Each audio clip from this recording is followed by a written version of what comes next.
abusianfo wo homfoni ne da afidie si ofra ne sei anase unim se e fra de sei okay me gidi se wo se akokodibo eburo ne nkate ampa wa kire wadwen na yedi na tie de Asante Maso TV ye wode mawe sa eburo ye da hoyi ni twi dia kasa de denchemrebo wo ye ma hye wo ni twi dia kasa de denchemrebo na se woni me be ya adwen a se obi to na yesu a nsuye si ye kanche a obi timika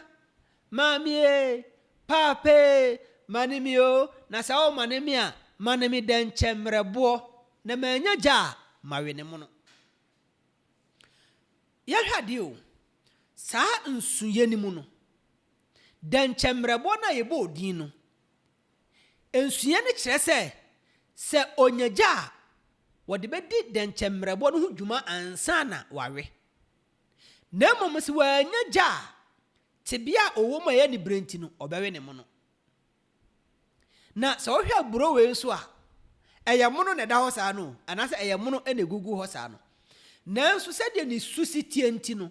uwa kiri a ase ya toto enti de wo sunsuye ne se ne maame mane ne saa buro we bi onyaja obetoto na se wanyaja wode anibre ebewe ne mu no esanse esede ya toto enti eburo we ni twi dian kasa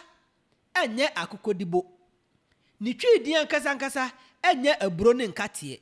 nemom ne mpani nsam ni twi din de denchem mrebo enti etona bia tibia bi nti no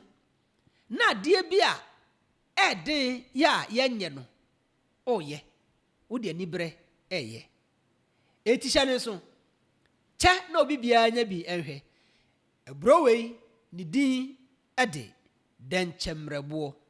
midin de obrempona na kojo dankwa aha eye Asante Maso TV yede musia yebesa no hia na yede bibi fofraba na yasua ho ade